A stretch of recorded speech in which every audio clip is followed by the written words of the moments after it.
കേരളം നടപ്പിലാക്കിയ ഭൂപരിഷ്കരണ നടപടികൾ ഇന്ത്യയിലെ തന്നെ ഏറ്റവും വിപ്ലവകരമായ വിജയമായി കണക്കാക്കപ്പെടുന്നു. 1963 കേരള ഭൂപരിഷ്കരണ നിയമം സംസ്ഥാനത്തെ കാർഷിക മേഖലയെ അടിസ്ഥാനപരമായി മാറ്റിമറിച്ചു. ജന്മി സമ്പ്രദായം അവസാനിപ്പിക്കുകയും ജന്മി കുടിയാൻ വ്യവസ്ഥ പൂർണ്ണമായും ഇല്ലാതാക്കുകയും ചെയ്തു.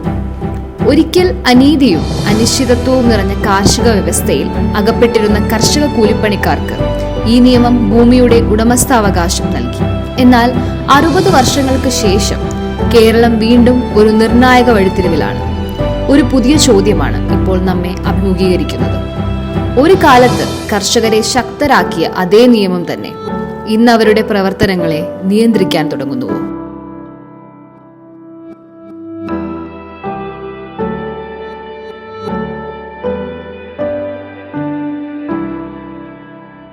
ഇവിടെ കഴിഞ്ഞ ഒരു 10-50 വർഷമായിട്ട് ഇവിടെ ഞങ്ങൾക്ക് ഈ സ്ഥലമുണ്ട്. അപ്പോൾ ഇവിടെ കൃഷിയാണ്. എൻ്റെ ഗ്രാൻഡ് ഫാദറിൻ്റെ കാലം മുതൽ ഞങ്ങളിവിടെ കൃഷി ചെയ്ത് ജീവിച്ചു വരുന്നവരാണ്. അപ്പം ഞാനും ഏകദേശം ഈ കൃഷിയിലേക്ക് വന്നു. ജനിച്ചപ്പോൾ മുതൽ ഞങ്ങൾക്ക് ഈ സ്ഥലമുണ്ട്. അപ്പോൾ ഇത്രയും കാലമായിട്ട് നമ്മളിത് ചെയ്തു വരികയാണ്. മെയിനായിട്ട് ഞാനിവിടെ ചെയ്യുന്നത് ഏലകൃഷിയാണ്. ഏലത്തോടൊപ്പം ഇപ്പം കുരുമുളകുണ്ട്, കാപ്പിയുണ്ട്. എന്നാലും മെയിനായിട്ട് ശ്രദ്ധിക്കുന്നത് ഏലകൃഷിയാണ്. കേരളത്തിലെ പല ചെറിയ ഭൂ ഉടമകളും ഇന്ന് അവരുടെ നിലം നേരിട്ട് കൃഷി ചെയ്യുന്നില്ല. ചിലർ നഗരങ്ങളിൽ ജോലി ചെയ്യുന്നു, മറ്റു ചിലർ പ്രായമേറിയവരാണ്. എന്നാൽ പലരും ഒരേ ആശങ്ക തന്നെയാണ് പങ്കുവയ്ക്കുന്നത്. ഭൂമി മറ്റൊരാൾക്ക് പാട്ടത്തിന് നൽകിയാൽ തങ്ങളുടെ ഉടമസ്ഥാവകാശം നഷ്ടപ്പെടുമോ എന്ന ഭയം. കേരള ഭൂനിയമത്തിലെ സെക്ഷൻ 74 പ്രകാരം പുതിയ കാർഷിക കുടിയാന്മ നിയമവിരുദ്ധമാണ്.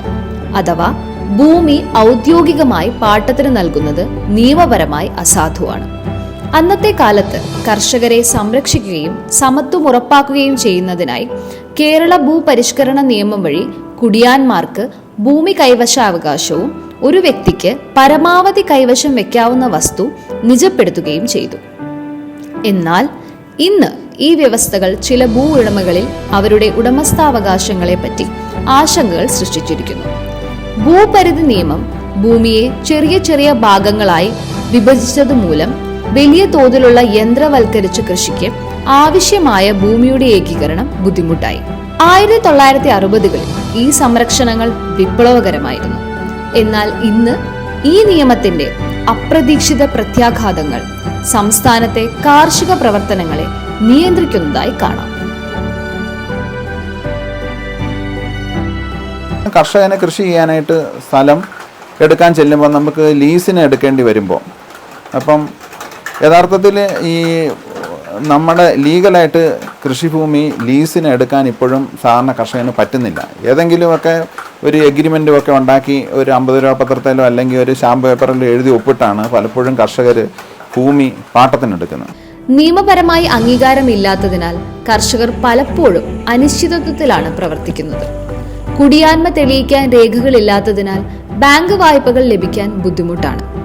പാട്ടക്കരാറുകൾ എപ്പോൾ വേണമെങ്കിലും അവസാനിപ്പിക്കാമെന്ന ഭയത്താൽ ജലസേചന സംവിധാനങ്ങൾ സ്ഥാപിക്കാനും മണ്ണിന്റെ ഗുണമേന്മ മെച്ചപ്പെടുത്താനും കർഷകർ മടിക്കുന്നു.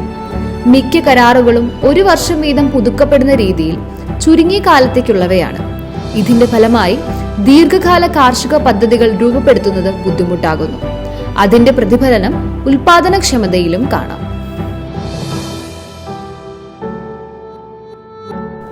ഇന്ന് കേരളം ഗൗരവമുള്ള ഒരു കാർഷിക വെല്ലുവിളി നേരിടുകയാണ്.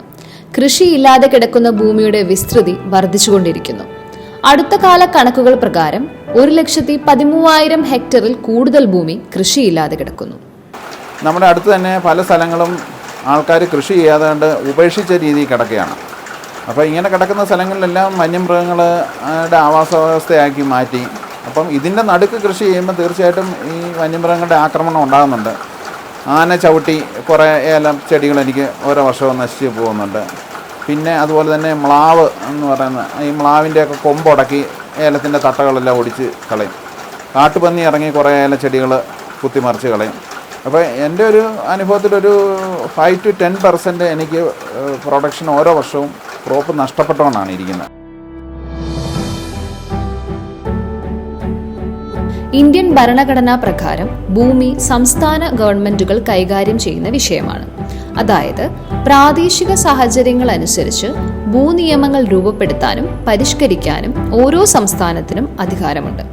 കാലക്രമത്തിൽ നിരവധി സംസ്ഥാനങ്ങൾ തങ്ങളുടെ കുടിയാന്മ നിയമങ്ങൾ പുനർപരിശോധിച്ചിട്ടുണ്ട്. ഉദാഹരണത്തിന് ഹരിയാനയിൽ പഴയ ഭൂപരിഷ്കരണ നിയമം റദ്ദാക്കി പുതിയ the Haryana lease of agricultural land act 2024 കൊണ്ടുവന്നു.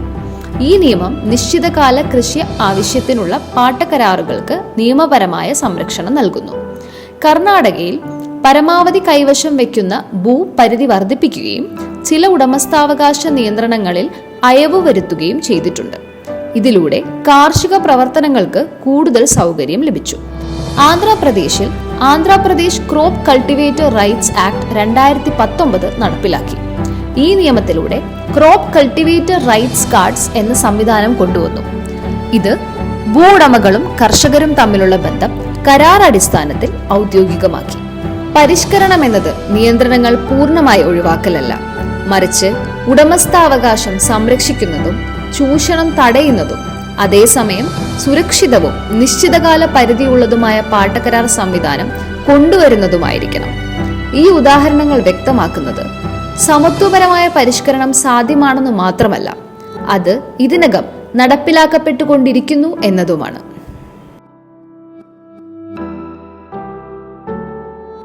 ഇപ്പം നമ്മൾ കേരളത്തിൽ പൊതുവായിട്ട് കണ്ടുവരുന്ന ടെൻഡൻസി എന്ന് പറഞ്ഞാൽ ഈ സ്ഥലം മേടിച്ചിട്ട് കൃഷിഭൂമി മേടിച്ചിട്ട് അതൊന്നും ചെയ്യാതെ വെറുതെ വനം വളർത്തി അവിടെ ഇട്ടിരിക്കുക.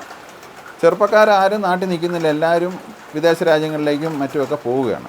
അപ്പം കൃഷി ചെയ്യാൻ ആഗ്രഹമുള്ള അല്ലെങ്കിൽ അതിന് ശേഷിയുള്ള എന്നാൽ സ്വന്തമായിട്ട് സ്ഥലമില്ലാത്ത ആയിരക്കണക്കിന് ആളുകൾ ഇവിടെ ഉണ്ട്. അപ്പം ഈ ലീസിങ് പ്രോസസ്സ് അതിന് കുറെ കൂടെ ഒരു സർക്കാർ ലിബറലാക്കണം. കൃഷി ചെയ്യാൻ താല്പര്യമുള്ള ആൾക്കാർക്ക് ഒരു നിശ്ചിത കാലത്തേക്കോ ഒരു 5 വർഷത്തേക്കോ ഒക്കെ സർക്കാർ ഭൂമി അങ്ങനെ കൊടുക്കണം. അത് കൃഷി ചെയ്യാൻ വേണ്ടി മാത്രം. എന്നാൽ പല കൃഷികളും ഇപ്പോൾ ലാഭകരമല്ല. അപ്പം ഏത് കൃഷി ചെയ്യണമെന്ന് കൃഷിക്കാരന് തീരുമാനിക്കാനുള്ള ഒരു സ്വാതന്ത്ര്യം കൊടുക്കണം. അവന് ലാഭകരമായിട്ട് ഏത് കൃഷിയാണോ അയാൾക്ക് ചെയ്യാൻ പറ്റുന്നത്, ആ മണ്ണിനും കാലാവസ്ഥയ്ക്കും പറ്റിയത്, അയാൾ അത് ചെയ്യട്ടെ. പരിഷ്കരണം ആരംഭിക്കുന്നത് ഒരു യാഥാർത്ഥ്യം അംഗീകരിക്കുന്നതോടെയാണ്. കൃഷിയുടെ സ്വഭാവം മാറിയിരിക്കുന്നു, കുടുംബഘടന മാറിയിരിക്കുന്നു, ഭൂമിയുടെ ഉപയോഗ രീതികൾ മാറിയിരിക്കുന്നു, വിപണികളും മാറിയിരിക്കുന്നു. പുതിയ പരിഷ്കരണം കൊണ്ടുവരുന്നത് ചരിത്രത്തെ തള്ളിക്കളയലല്ല, അത് അതിൻ്റെ തുടർച്ചയാണ്. സുരക്ഷിതവും ഔദ്യോഗികവുമായ പാട്ടക്കരാർ സംവിധാനങ്ങൾ കൃഷിയില്ലാതെ കിടക്കുന്ന ഭൂമിയെ വീണ്ടും കൃഷിയിലേക്ക് കൊണ്ടുവരാം. സംസ്ഥാനത്ത് വർദ്ധിച്ചുകൊണ്ടിരിക്കുന്ന തരിശുഭൂമിയുടെ വിസ്തൃതി കുറയ്ക്കാൻ സഹായിക്കാം. കർഷകർക്ക് ആത്മവിശ്വാസത്തോടെ മികച്ച വിത്തുകൾ, ജലസേചന സംവിധാനങ്ങൾ, യന്ത്രവൽക്കരണം, മണ്ണിന്റെ ദീർഘകാല ആരോഗ്യത്തിൽ നിക്ഷേപം എന്നിവ നടത്താൻ അത് പ്രേരിപ്പിക്കാം. അതോടൊപ്പം ഒരു പുതിയ കാർഷിക സംരംഭകരുടെ തലമുറയ്ക്കും ഇത് അവസരം സൃഷ്ടിക്കും. വ്യാപകമായി കൃഷി ചെയ്യാൻ തയ്യാറായ, പുതുമകൾ പരീക്ഷിക്കാൻ താല്പര്യമുള്ള യുവാക്കളെ കൃഷിയിലേക്ക് ആകർഷിക്കാം. അതിലുപരി ഇത് 2 പക്ഷങ്ങൾക്കും വ്യക്തതയും സംരക്ഷണവും നൽകും. ഭൂമി ഉടമകളുടെ ഉടമസ്ഥാവകാശം സംരക്ഷിക്കുമ്പോൾ ഭൂമി കൃഷി ചെയ്യുന്നവർക്കും സ്ഥിരതയും മാന്യതയും ഉറപ്പാക്കും.